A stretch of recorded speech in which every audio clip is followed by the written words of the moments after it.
Hello there, welcome to my channel. Got the hair up in a bit of a situation today because I was getting very hot under my lights, so I don't normally have my hair piled up like this. I know it doesn't look very nice, but we don't care, do we? Now I'm going to be doing a review on what I think about my Chanel flat bag, but what I've done is I've made a few notes just because I'm autistic, and in case I put my foot in it. I'm already distracted by hay fever. Lovely. That goes with Chanel, doesn't it?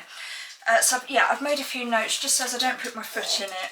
And oh, my little doggy, is he okay? Yeah.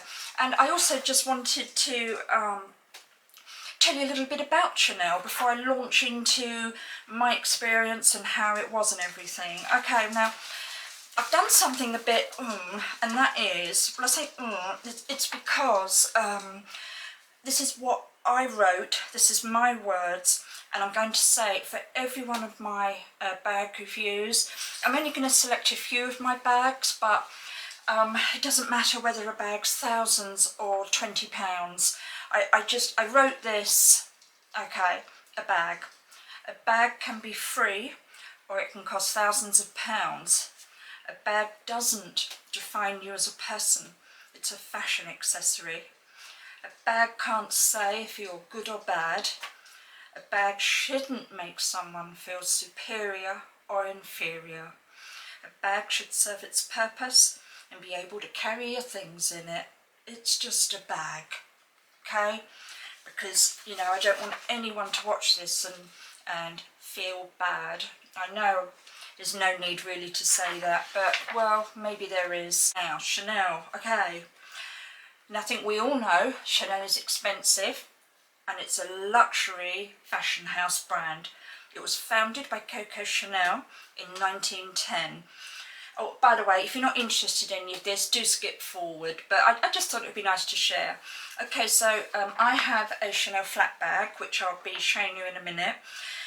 And the story of the actual Chanel flat bag, it started in February 1955.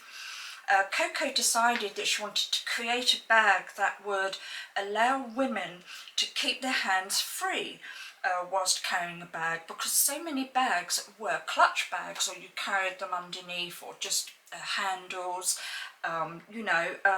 So the 2.55 Chanel bag was introduced, and it was introduced in February 1955.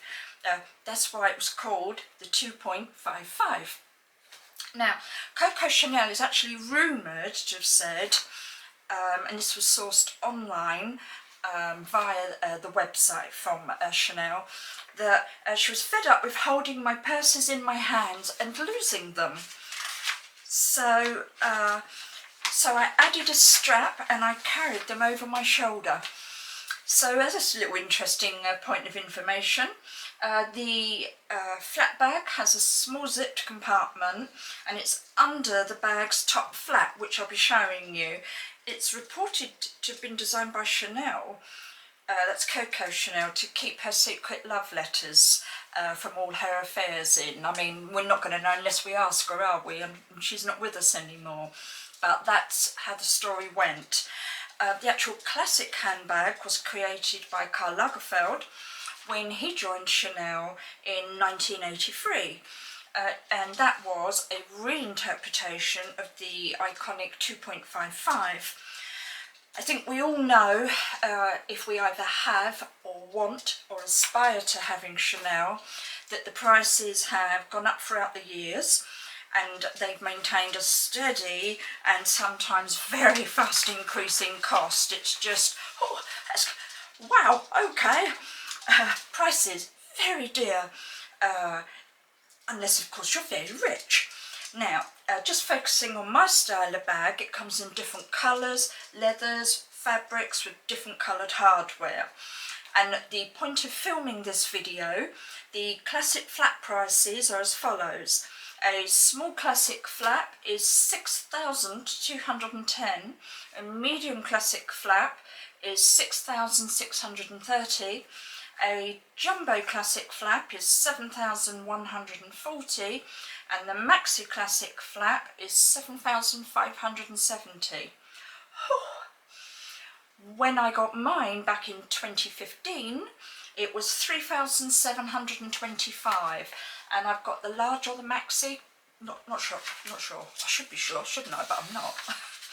Now, I've actually got the Caviar Leather, and I went for that just because it's supposed to be a bit more durable, and I have found over the years that yes, that's the case. It has been. You can buff a scratch out a bit easier, and mine's also got the gold hardware. The Caviar Leather is said to be a bit heavier. I've felt several, and I can't really tell the difference, but then I carry so much in mine, I probably wouldn't anyway. It has quilted stitching, it has a CC twist turn lock, a back pocket. I've got to say, not much use. You could maybe put a letter or a card in it. I don't really see the point of it. I think it's a waste of time having that there. Whereas at least with the zipped compartment inside the Chanel flat bag, you could at least put something that isn't going to come out because it's zipped. Whereas that back pocket, I don't really see the point of it. I'm going to give a bit more of a description about my bag and how I get on with it. And, you know, I will just say that, you know, do consider, I've made a note here, do consider going vintage for Chanel, pre-loved, as the prices can be expensive and they just continue to go up and up so fast, so quickly. You know, but make sure wherever you get it from that you can, to the best of your ability, get it authenticated. It's worth going and maybe paying that bit more if you're going down the pre-loved route, to make sure that what you haven't spent your hard-earned cash on to find out that, well, it's not actually Chanel. But you know, I was very lucky. I bought mine in store. So yeah, without any ado, I'll get you into it. Now, what I've done is I've set it up as to how it was at the point of being bought. So obviously things have changed now, but this is what mine looked like. And that is the bag with the standard, I better hold that up, the standard camellia rose. And you know, you get, I won't open mine because it's got personal details in, but you get these like nice cards. This is from other purchases, so you get, you know, all the lovely cards and whatnot. You get a booklet on how to look after your bag, a bit about it, just general bump. You then get another leaflet, and that has, you know, more sort of details about the Chanel bag, and a cleaning cloth, which I've actually found quite handy, and it all comes in this nice envelope. So once you, depending on what Chanel are using for bags and packaging at the time, I will say it's outstandingly heavy when you get your Chanel, and even if you buy pre-loved or vintage and you're lucky enough to get the box, it comes like this, and it is a weight. It is heavy, but that's because I've got, you know, the largest size. And it comes in, ironically, a flap box, and let's open that for you. And mine's obviously opened, but you get this gorgeous tissue paper that they go out the back, and they wrap it all for you and put, you know, the sticker on and ribbons. So you open that, and then when you open it, mine's the Karl Lagerfeld style bag. I don't know if that's available, but that's what I got at the time. And it has the Coco Chanel face on it, which is super lovely. So, you know, this is how I do keep mine. I look after all my bags, whether it's a bag I've been given, or it's a, you know, £20 vintage little bag I picked up in a shop, or it's thousands of pounds worth. I like to look after my bags. So, okay, you take it out of the box, and I'll come back to that in a minute. In the box, just to give you an idea, and I don't think it will change that much for you for when you're lucky enough to get a flat bag. You get all of these little camellias, you know, there's all Chanel ribbons in there, layers of tissue paper. Mine's gone quite flat over the years, but it is a super lovely experience to go through. It's so wonderful, so wonderful. The actual shop experience, if I'm being honest, it's okay. I will say I found them slightly, just slightly standoffish, and this is within Selfridges, Chanel. I've got to say I've had better experiences with Mulberry and Michael Kors, and I've spent less, but I suppose that's just the aloofness of the brand, said lightly. So it was okay, you know, but this was years ago when I bought this particular one, so perhaps they think, you know, you're not buying or something, I don't know. But anyway, moving on. So you've got your bag in a bag or dust case. You get it out, and this is what it actually looks like, bringing that up close. And I've had mine since 2015, and I use it frequently, but I absolutely baby my bags. I do not put them on the floor. I keep them well leathered, as in, you know, polished, protected.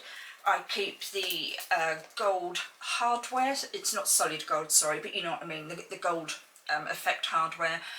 I keep mine beautifully, and again, it can be a cheap bag or a dear bag. I look after them all. This is the pocket I was referring to you at the back. I suppose, you know, you can use it for something. Me, I found it a complete waste of time. That's my own personal opinion. I love the fact that the, I call it, you know, dropping the chain. If I go somewhere and I don't feel, oh, I'm not sure I should have such an expensive bag, I love the fact I can do that. And then I can put it over my shoulder. To give you an idea, let's stand back. I'm about 5'7" and an average size 10, sometimes a 12. This is what it looks like on me with the chain dropped. Then to give you an idea, over the arm, this is what it looks like on the crook of my arm. Okay, just to give you an idea, and that's over my shoulder. And I do have the large size because I have so much stuff I carry. So that gives you a bit of an idea there. So, right, yeah, we have all of this beautiful, intricate, quilted leather in the Caviar. The twist lock, which is very easy, sorry you didn't see that, very easy to undo. Then inside comes yet another protector, which I've kept over the years.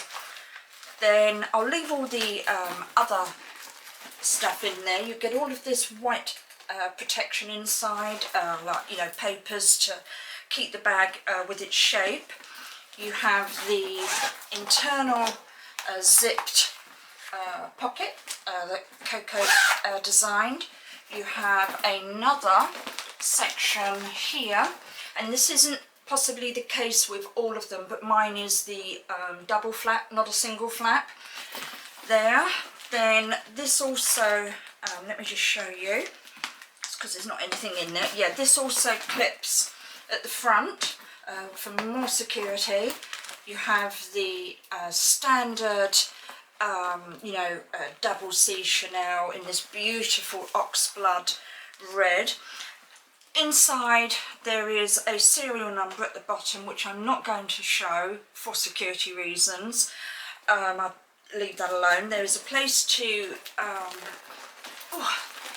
keep your lipstick here, two more pockets here, and then I think we can see there's quite a nice large section there for keeping all of your things in.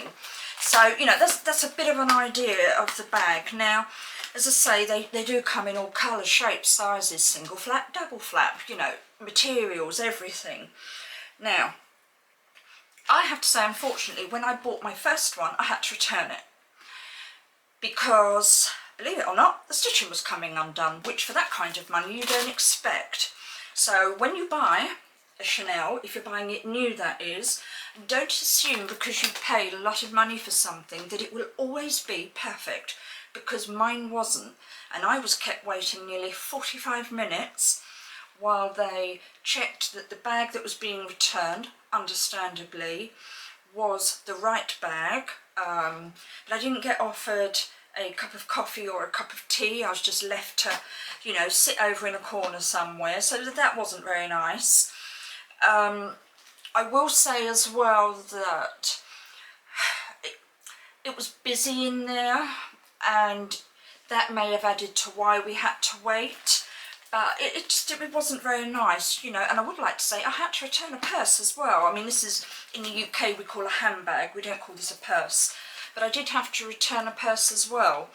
And I don't think I'd buy any more Chanel. I've had other brands that have been better, and this is my own personal opinion. I'm not saying all Chanel is like that, but for what has been paid for the bag, it's okay. It's all right. I don't get the hype anymore. I think if ever I bought another one, it would be second hand, if I'm being honest. I wouldn't go and pay nearly £7,000 for a bag like this again. But as I say, you know, mine was less years ago, but that was still a lot of money of its time. Is this a practical bag? No. If you're looking for a practical bag, do not buy this. It's only practical for me because of the size of it. And because it's bigger, I'm able to get everything in. But if you're a smaller person, you know, 5'4", this isn't going to be okay for you. You know, the bag's going to need 10 minutes to walk in before you do. So I will say, you know, it does have a lot of flaws with it. Positives. To look at it, it's beautiful. The actual design of it looks beautiful. The logo, the having a Chanel bag principle, it's lovely. Caring for it has been okay. I will say that, you know, buffing it up with a bit of leather polish, leather spray. I've not had to take it to a Chanel spa yet, so I haven't been disappointed there. Thankfully, my actual hardware hasn't scuffed. The leather strap within it has lasted well. So overall, it's okay. But do I think it's worth the money now to go in the shop? As said before, no. I think there are other brands competing with Chanel now at a fraction of the cost that are providing very good products. But I will say, I've got a Chanel, and every time I get it out the box, it makes me feel, oh. So that kind of contradicts a lot of what I've just said. You know, take with it what you will. I think luxury brands like Chanel and Hermes are becoming very, very unattainable, too expensive. But people will still buy them, you know. Hey, I did. So yeah, that's my take on my Chanel flat bag, and it is a beauty. And I don't know, I think definitely if I was to get another one, I've often thought, oh, maybe pink, but I would really not go down the shop route. As I say, you can get such fantastic buys now, as long as you're getting checked out, that why pay all that money? But there you go. Yeah, so thanks for watching. If I haven't covered everything, do please let me know.